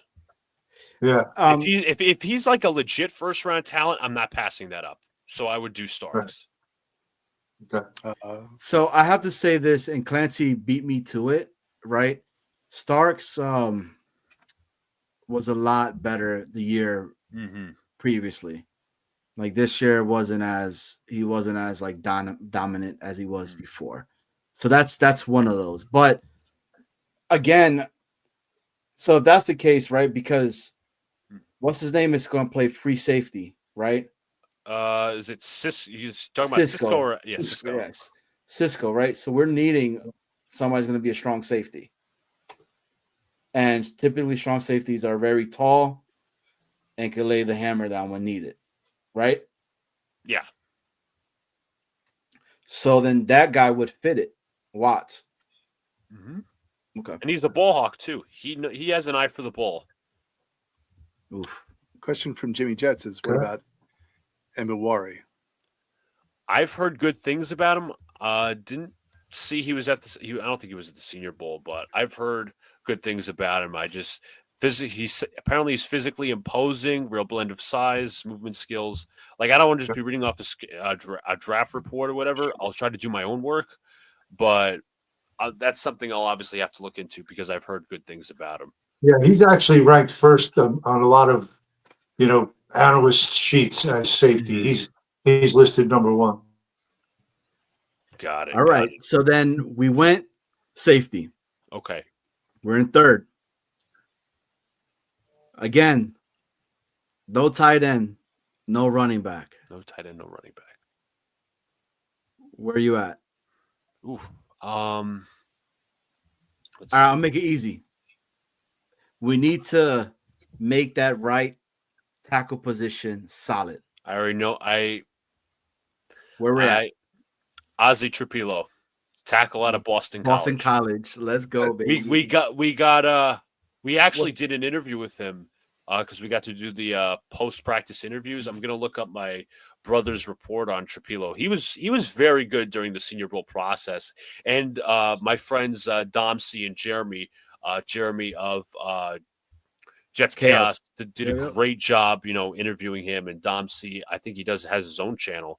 I'm going to try to look up the scouting report, but he was more than friendly, very nice. But overall, he's 6'4", 300 and something, I think, right? He's a big monster. boy, yeah. He's a big dude. He's a force. And he played some left tackle as well. Mm-hmm. Trapilo. Let me see. I'm just going to... Hey, and Armand better than Ozzie. Just a fact from a guy named Armand. Just a fact from a guy named Armand. Uh-oh. There's somebody here that wants to battle you, Luca. Is that Connor? Yeah. I mean, we could have a friendly debate. I mean, I don't know much about Connor. I know he has a channel and all. I think he does that Jet X Factor, if I'm not mistaken. He does. All right, good. I should be getting the report any second. Yeah, so I'm big on Ozzie. I've been saying it. I would love if we go Tyler Warren. We're in the 3rd round. That's where you get him and you bring him on. And you get that guy. He's a mauler, man. Boston College might have sucked in everything else, but that line was solid. Absolutely. So I do have the report here. It was actually done by my buddy Brian, who we also had down the Senior Bowl. So he gives him a grade of a 78, projection 3rd round. Last season, 12 quarterback hurries, 1 quarterback hit, 2 sacks in about 772 snaps. Wow. Strengths, highly smooth, light-footed, and fluid, especially for his size, at 6'7", 321. Making him effective in vertical pass sets and mirroring defenders. He's got a strong ability to handle finesse rushers with quick feet, a smooth kick slide, and effective redirection skills. Once he locks on, he can neutralize rushers entirely. Forceful run blocker, uses his size to move defenders off the ball and create gouging lanes. Effective in combo blocks as well, showing awareness to adapt to late defensive shifts and maintain effectiveness at the 2nd level. Also demonstrates ability to latch and sustain blocks, mainly when hand placement is on point. Some of his weaknesses that I'm reading, hands can be inconsistent, especially occasionally late or soft with his punch, can allow compact rushers to disrupt his high-cut frame and collapse the pocket. Lacks elite strike power, limits ability to neutralize early momentum for pass rushers. His tall frame does make it difficult to maintain low pad level, which reduces his leverage against longer, more technically sound defenders. Let's see. Must improve in identifying and adjusting to blitz and pressure schemes. Relies on build-up momentum and may struggle to generate immediate power in tight spaces. So I'm sure, because Steve Wilkes likes to blitz, I'm sure they're going to run that in practice with him, try to test his IQ a little bit. So I'm very much on the Ozzie Trapilo train, just from what I saw in camp, Senior Bowl. And he's pure right or left? I'm pretty sure I think he can play both. I could be He's a wrong. right tackle predominantly. He's predominantly right tackle. He played some left though. That Okay. makes sense. That So, makes sense. Then yes. For Well, me, yes. I'm sorry, Snowball. No, that's I was just saying, like I didn't want him to like. Is Connor jumping on? So I have Connor, who is another one that's all about Ozzy too. So Ozzy's this guy, just like I'm all about this guy, dude. If he's there in the 3rd round, get him. Get him. All right, real quick, before you bring him on, I'm going to jump off. It was a pleasure meeting you. Good luck with the channel. I'll definitely check it out. Thank you. And Appreciate it, Phil. all right, I'll see you guys soon. Phil, always a Phil, pleasure, man. Great talking to you. Thanks. Appreciate you. All right, one out, one in. What's up, guys? How you doing? Connor, Bring How you him doing? up. So Connor, tell us about Ozzy too. Yeah, so Trapillo's an interesting one. Here's the thing. I normally watch 2 games on the majority of these players, but I really like what I saw, so I think I ultimately watched 4 of his games. So he's someone who's really, really big. I think he's 6'8", 311, 309, something like that. So a tall guy. The thing I like most about him with this team now shifting over to a run-heavy style offense is he ran a run-heavy scheme at Boston College. He knows how to get to the outside. He knows how to set an edge. A big guy, big dense build. That's something I really like in a guy like Trapillo.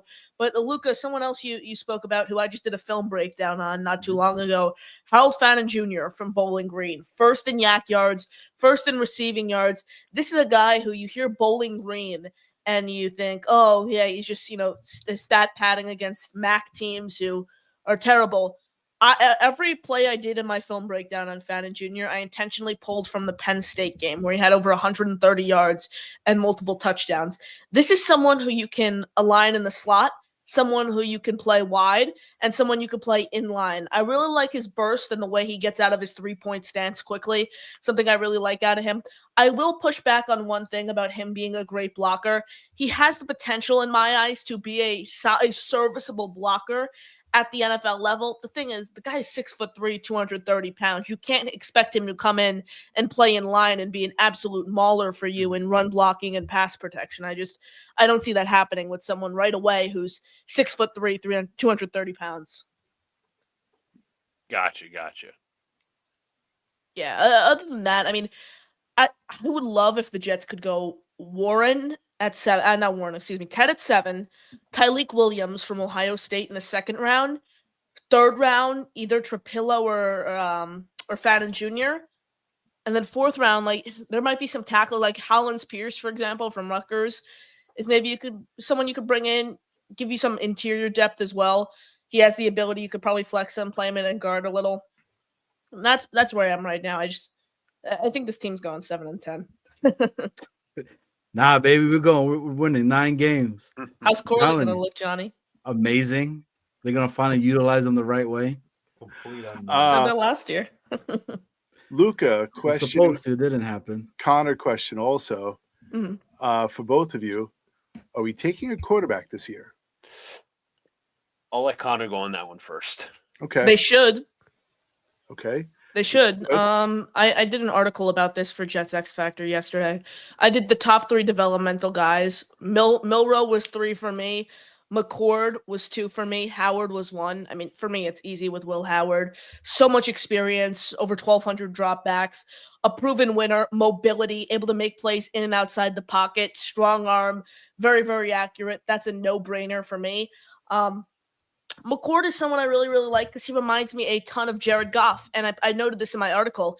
If Tanner Engstrand sees anything that resembles Jared Goff and Kyle McCord, he's going to do anything he can to select McCord, having worked with Goff in Detroit from 2020 through 2024. So McCord at 2 for me. Milroe, I just think it could be super, super fun. Just think how fun he could be watching him on the field. Just someone who, if you miss on Milroe, you're going to miss really, really badly. But if you hit on Milroe, you have the next Lamar Jackson. Either going to miss and you're going to go down in a really, really bad way. But if you hit on him, you have your franchise quarterback. His floor is insanely low, but his ceiling is through the roof. The thing with Milroe, right, was that he changed his mechanics last year, didn't he? The way he was throwing it. Yeah. And that kind of hinders when you're used to throwing His the deep ball a ball certain accuracy. way and everything. So could be taught potentially. I'm on the same boat with you, Connor, in regards to Milroe. There's a lot of upside to this player as well, potentially to be something. And I mean, you got two guys that kind of fit the same style, maybe a little bit, but well, Luca, your Yeah. thoughts? Well, before we go to Luca, I just want to go a little bit further with Connor. So Connor, you broke it down to 3 Milroe, 2 who was McCord. 2? Kyle McCord, McCord. and then Howard, you're 1. What rounds would you take each one in? Howard 4. McCord 3. Howard 3. Okay. For me, I would take McCord or Howard in the 3rd round. For me, it just depends on personal preference. Okay. Yeah. That's where I am Sounds right good. now. Luca, you have an opinion? I must say, we have Justin Fields, Tyrod Taylor. Right. If you really think anything's coming out of Jordan Travis, don't draft him. I'm not gonna lie to you, I like Jordan Travis last year when we drafted him. He was like not my ideal guy, but like my main preference if you wanted a mid-round quarterback. As long as it does, obviously, I'm hoping the regime is smart enough than the McCagnon regime where to think that they won't be betting on a mid-round pick to be their ultimate savior, which I'm hoping for. But it wouldn't hurt to take a swing. Obviously, Connor mentioned Will Howard. Frankie V from U Stadium absolutely loves Yeah. Will Howard, he's a big Will Howard guy. And it also helps that Will Howard won the national championship, and I think he played 100%. great in that game. And like to me, he's like, I don't want to say he's like like when I watch him and I watch Milroe, it almost seems like Howard's a little bit more polished. A little bit, could be wrong on that, but obviously Milroe's a little bit more raw. And I think one of the things with Milroe is not just in terms of he's a great runner, but also I think his accuracy is a questionable at times. I also think his pocket presence is questionable at times because there are too many times he was sitting there reading the defense and he didn't know who was coming at him. So. He's like Anthony Richardson. Yeah. That's who he is. He's like Anthony Richardson. Like that same build, 6'2", 225. That like if you draft Milroe though, he's such a project to the fact he might have to sit for 2 full seasons in my eyes until you could like really get him into a game because he's someone who's an athlete, but when you draft him, you're gonna have to draft him and you're literally going to teach him. You're gonna have to teach him how to play the quarterback position. You have to put him in the right system. Exactly. It's a multi-year project. But anyways, I appreciate you guys having me. I gotta bounce, but I just thought I'd come on here and talk for a few minutes. Johnny, our Mets are cooking. McGill, McGill allowed his first. I'm watching right now below. McGill first base runner. We're in the 4th inning, and of course he gives up a double now. But yeah, he just gave up. I was just about to say he just gave up a double. But look, he's pitching really well. The pitching is. I was worried about the bullpen. The bullpen looked decent yesterday, right? And then you got Soto that just came in a bomb of a home run. Yeah. So. And I couldn't take that crap after he made the last out yesterday. I mean, people already. It's one game. Like, look at the way this team started last year. 15 games below in June. Like, I always say, the first 85 or so games of the MLB season don't mean anything. If you're just able to stay afloat, like even if you're 15-10 games under, by the time you get to the All-Star break, you still have a great shot at making the playoffs. I don't know. Why is nobody talking about as if Hader is not a good closer? Yeah, exactly. Like he's just some bum. And just sorted him on that slide, especially lefty on that slider. That pitch is so hard to hit, 92 miles an hour. Like every fan base is going to get riled up over the first game. Either you're winning, you win the first game, and you're going out to win the World Series, or it's like you guys, where some fans are like, "Oh, Juan Soto sucks," and I'm a Yankee fan, and Juan Soto sucks. Bust of a contract, the season's over. Nothing's decided in one game. I have a question, Luca. Is that a Giants hat behind you? That is because my brother's a Giants fan, and I have a whole rack of hats. Okay, I just wanted to make sure. I'm not a Giant fan. No, he's a Jets fan, man. So. I just wanted to clarify. Anyways, I appreciate you guys as always. Have a good night. Hey, good night, Connor. Connor, thank you for coming on our show. No problem. Go Wilson. See you soon. 4 years. We can talk about that all night. I appreciate you guys. Let's go Mets. Let's go Mets. Top 10 receiver. See ya. All right. So, that was interesting. It was, to say the least. But Luca, you gave your opinion about quarterback. Mhm. Johnny, how long have I been preaching Will Oh, Howard? for the longest. You're the one that really sold me on Will Howard, and I continue to keep looking at him. Yeah, The K-State. I the loved him when other he was in one, Kansas. the other one for me that I think that we could get him later. I'm high on Riley Leonard, man. A lot of people are not, and I really am. But he's a game manager, and he can throw the ball when he needs to. There's just a lot of stuff, and this is the perfect person to ask because that's his guy. Mm-hmm. Thoughts on Riley Leonard? Very complex. He's a great runner. He's physical. No doubt about it. I think his passing potential is very limited. I'm not a big fan of his deep ball accuracy is very so-so. And I actually went to see an Notre Dame game this year, so I know about that. Tends to have happy feet, doesn't step into his throws. Schematic fit is questionable. Good at finding holes. Although he's good at, vision for a running quarterback, good in the short passing game, good at finding zone coverage holes. I'm very mixed on Riley Leonard. Did it get better after the playoffs? Maybe. But to me, like Notre Dame, when they were at their best offensively, is when they were running the hell out of the football. When they had Tyree in the backfield, when they had Jeremiah Love run the backfield. Riley Leonard's a running quarterback. He's going to be in this. What's that? Is he frail? He strikes me as like not like a big build. He's 6'4", 216. 216. So he's like tall and like slender.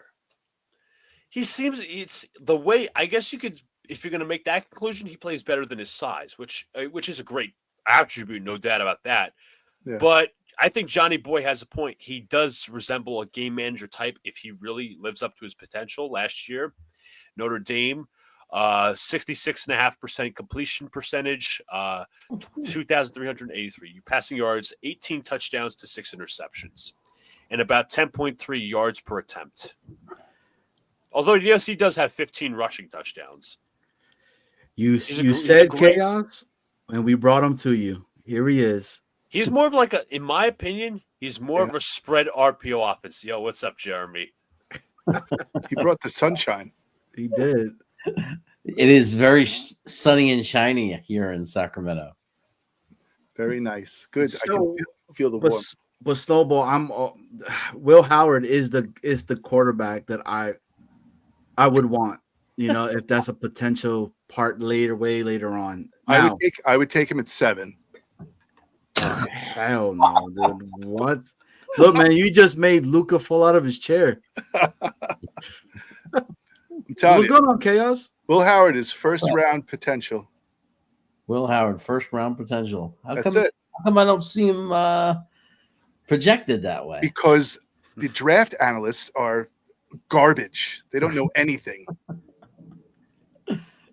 I don't know, man. If they took him in the 4th round, you wouldn't hear me complain. It's always okay to throw a dart, Oh, how come we didn't hear the word dart out of anyone's mouth? Oh no, I'm not a Jackson Dart person. No, I'm not a Jackson Dart man either. Well, it doesn't surprise me. Luca was there with me in Mobile. Exactly. I mean, it's like if he was the guy that you take at 7, why was he not even close to being the best quarterback as we sat there and watched 3 days of practice? Exactly. He wasn't.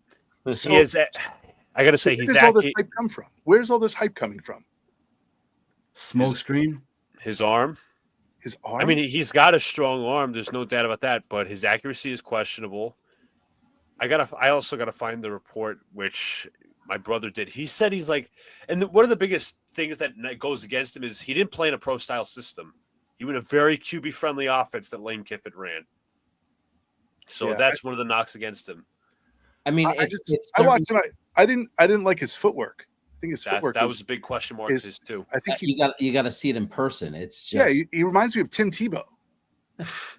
like like a Neanderthal. I think teams like Ole Miss, Tennessee, it doesn't mean you can't take a quarterback out of those schools, but you have to be really wary. You just have to understand that they're playing in a system that's incredibly quarterback friendly, that's not really asking them to do things that translates to NFL. It doesn't mean they can't. It just means you don't have evidence. It's like what they're doing doesn't show they can. So you're just guessing that they can. You're not really basing it on something that you're seeing. Yeah. We have somebody else backstage. I don't know if he wants to make a point. Yeah. We all know him. You guys know him. He's a fellow Virginia native over here as well now. So, Mr. Thunder, what's going on? Hailing in from California. He's a pro wrestler. Hey, how you guys doing? Good. What's going on, Hey, so Thunder? I'm sitting here actually talking with my son's best friend. They're 13-year-olds, and he's a Cowboys fan. So we were just talking about like picks and stuff like that. He's probably the most intelligent kid, more than Connor, that I've ever met in my entire life. Wow. But anyway, but he's embarrassed. But he's not embarrassed. But he's a Yankees fan. Sorry, Johnny. Let's go. Yeah. Yankees. So when I look at, let me back up. So with Sauce Gardner, everyone thinks that with a defense that he's going to like have more interceptions or have a better season under Aaron Glenn, but under Saleh, they played more zone, right? So with Glenn, they play more man coverage. So when you play more man coverage, you're playing press and you're not getting as many picks. The safeties are getting more picks. So I feel like people that are thinking that Sauce is going to have like this like resurgence or something like from the last year are going to be disappointed, If you're measuring only by interceptions, sure. Right. But I think it's a good point. But if you're telling him, Sauce, we need you to press, play man coverage, take out the other team's best receiver, I think we're going to have a much more impactful player than we did with under Saleh. Well, Sauce is built for man coverage, Yeah. I mean, that's what I feel like. But I feel like the signings that they made, they're focusing on the back end of the defense. They made more safeties. It feels like they're going to blitz more. So maybe it's more of a number game on the defensive line because they're going to, blitz more than you could cover and then play man coverage in the back end. But the safeties are going to make more like playing center field and shit like that and make interceptions, Yeah. It's why I keep thinking that in this draft itself, and me and Luca have been talking in regards to it, I think safety is going to be a position that they possibly get in the second round. And Right. I wouldn't be surprised at that. It might not be the one that people like or whatever, but I think it's a position of need. I mean, right now it's only Cisco, right? Yeah, it is. And Chaos and Luca, you guys were out there when did you see some of these safeties out there, and what did you think in regards to them? We saw an incredible strong safety, and I think Luca, I think you probably noticed it too. Jonas Sanker from Virginia. Yep. We were Johnny Boy really talking about that last night because we were doing the mock draft and he was right there for us and we took him. Mm-hmm. Yeah. He really started to shine, especially towards the end of the Senior Bowl process. Yeah, he's probably one of the best box safeties. Yeah, I think people get excited about the turnovers, people ball hawks and everything in college football. But if you're looking at just pure tackling, downhill running, box safety, this guy, I don't think we have to pick him in the second round. I think we can get him later than that. And that's what we need. We need a run stopping safety, really. Do you guys think that since Glenn was a scout, like came in after he played, came in through the ranks as a scout, focused on defense, that he could find gems later on in the third and fourth round for like defense, since defensive line is supposed to be very deep? If he could find defensive players and then focus on, offensive players in the first couple of rounds, like Tel Muji and Spielman and shit like that, that I know who I want and who I could like transform into third and fourth round so we could focus on like offense in the first couple of rounds. It's definitely possible. Does that make sense? Yeah. I mean, it does. I don't know, man. This draft, and it's like I keep saying, in about an hour, if you ask me again, who do I want with the picks, it'll completely change all over again, because I start to battle that within myself of what position do I think is better than the other at this current moment. And I don't know, that's why I wanted to bring in Luca. I'm glad that Chaos came in, because these guys are draft guys that they know their stuff, and they're going to continue to keep talking about not just the same players that you continue hearing, right? You continue hearing about Warren, Membu, et cetera, et cetera, et cetera, et cetera. No, there's other guys that are out there that we don't know about. So with that, I'm going to transition it on over. So we talked about the safety, right? We talked about tackles now. We talked about linebackers as well. Now let's hit it. Other than Warren and the kid out of Bowling Green, tight ends, who are out there that are other ones say we don't get those two guys because we missed out on them? Oh my God, this draft is stacked at tight ends. Okay. Stacked. I'll let Luca start with who. Let's see. We can rattle off 5 names easily. Terrence Ferguson out of Oregon, Jackson Hawes out of Georgia Tech, who we actually I think picked. Tight ends. Let me see. Out of Miami. Elijah Arroyo, Mason Taylor, Lovewell, Gunnar Helm. Gunnar Helm. Brenningstool, he's another one. And they all have their specialties, though. Like Haas is more of like a blocking tight end, correct? Yeah, like Jackson Hawes for sure is 100% a blocking tight end. But guys like Terrence Ferguson, Mason Taylor, those guys, Gunnar Helm, those guys could potentially be your full-on tight end one for sure. So then why is it that everybody's just so gun-ho on Tyler Warren, pick 7, no matter what? Probably because of the blocking and the pass catch, right? Like the whole complete package, because a lot of these guys, either they're like pure route runners and some of them are just blocking and catchers as well. I mean, I'm just speaking for, I'm not a expert or anything like that, but like from what I listen to a lot of dynasty podcasts and shit like that, not to be selfish, but that's, listening to shit like that. But some people just run routes and are better at catching, and some people are better at pass blocking as well as, running vertical routes and running people over, So, but are there other tight ends that are just better at blocking? And if we're going to go run heavy, as they say, right, wouldn't we want to have more of a traditional tight end at that point? Or is Warren just the whole? Because for me, I only see it as 1 year at Penn State that he went off. And that's all I'm coming from. The number one guy in any position, typically against the rest of the field, is probably not going to be the best out of that draft. Statistically, if you go every year and look at the tackles and say who is OT1, and then the rest of the field, somebody rises up and is better, right? We've seen Kelsey, we've seen look at the tight ends all around the league. What is it that makes Tyler Warren, to me, the number one? What puts him on top of the list? It's not so much that he has the highest ceiling. There's plenty of guys that we just mentioned that could potentially have higher ceilings.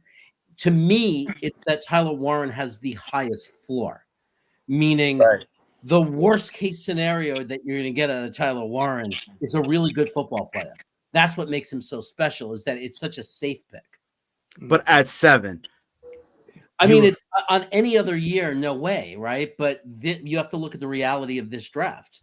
The reality of this draft is guys like Membu and guys like Warren and guys like even Ted McMillan, who I love, typically would not be considered or in the conversation at 7. But if you can't trade back, it's just not a top-heavy draft. So in this reality, in this year, this is the reality that we live in, that these are the guys that you can consider at 7. Because who else? Jets Chaos, real quick.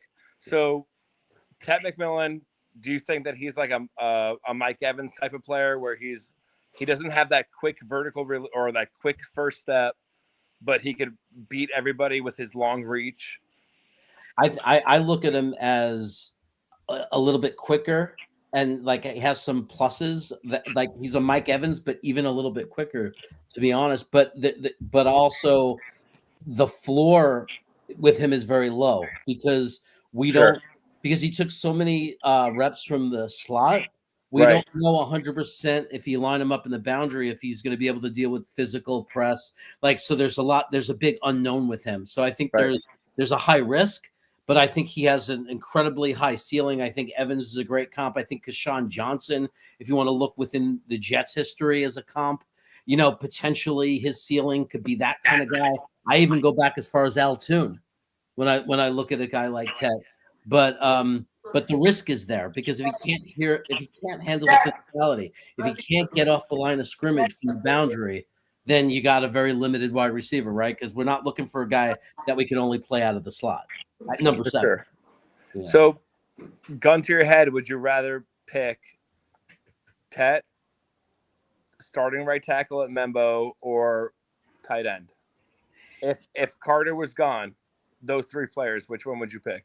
I'm so incredibly comfortable with either of the 3. Like I understand any of the 3 are strong picks. Right. I think because I feel so strong, I feel really strongly. You know, I'm going to be honest. I go back and forth. I mean, Membu I like because I don't think the tackle position is as deep. You know, like I don't know that I don't have 100% confidence that the right guys are going to slip to the second round at tackle, so I'm a little nervous about it. Whereas tight end, and if it's a position that's deeper, maybe pick the top person at a weaker position and then go into that deeper class, right? Right. That's why as much as I love Tyler Warren, like Mason Graham, Tyler Warren, the things I have, the biggest problems I have with taking them is that the positions, those 2 positions are so deep. Right. I'm like, man, we can get those positions. Yep. Like, can we get a tackle? Can we get a wide receiver? That's what I'm more concerned about. So that's what kind of leans me towards McMillan and Membo. Awesome. Hey, I'm gonna jump off, guys. It's great hearing you guys talk just like straight Jets and shit like that. Yeah, of course, man. That's why we're here. 100%. Thunder, Yeah, we gotta get up soon, though, man. No, I'm 100%. I'm gonna keep watching and stuff. My 4% on my phone. I don't want to like jack everything up. So I appreciate you guys. Yeah, I appreciate you, buddy. Thanks. All right, bye, guys. Bro. So I mean, Johnny's Chaos, got to start wrapping up. okay. Sorry. Yep. Chaos, I'm on the same boat with you, man. Like, but I think gun to my head, I'm Membu, man. So It's not a bad pick. It's not a bad pick. The odds are he's pretty. I mean, at worst case, he'll be an average NFL right tackle. At worst, I don't see him being below average. I don't see him being a problem in the position. I really don't. I think he's strong enough, good enough athlete that I just don't see him being a weakness in a team. And then who knows what the ceiling is. So, I mean, I just don't think it's a bad pick. It's a huge position of need. well, Chaos, we appreciate you coming on, brother. Where can everybody catch you on? You can catch me at Jets Chaos or Brooklyn Brothers Food Review. I appreciate He's that. He's touting the Brooklyn Brothers Food Review under his name. So Hey, if you guys haven't watched it, it's amazing, man. It's great. I still talk about the chicken biscuits. I still think that the best camera work ever was at All American, but All American is my best video, produced and filmed by like the greatest contributor I've ever had. Whoever filmed that and recorded it was a master. Martin Scorsese of food reviews.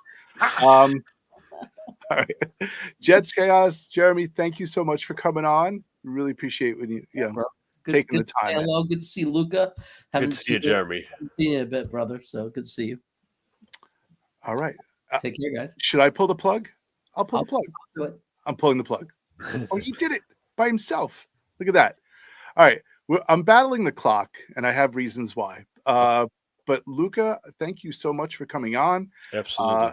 I really would like you to, again, share your information with the audience. That way they have a chance to check you out, not just here, but where you live. On Twitter? Absolutely.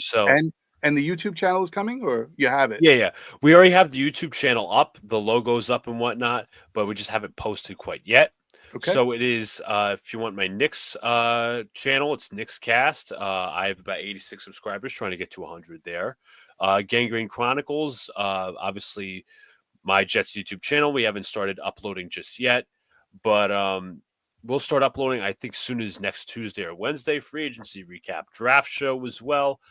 Hopefully we do maybe a draft preview where I can invite some of you guys on. Obviously, I'll keep up with Johnny Boy and you guys.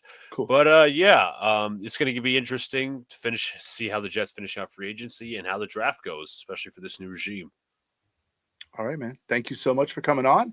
Thank you, Luca. Yeah, we're all looking forward to the Jets draft, and we're all going to either laugh, cry, or be somewhere in between. Yeah, definitely. All right. Thanks, my man. You guys later. Take Peace. care. Later. Take care. Johnny Boy, we don't even have time to play the outro, so we're just gonna End it. We're just gonna have to say goodbye to everybody. Thank you, everybody. We really appreciate you coming in to watch our show.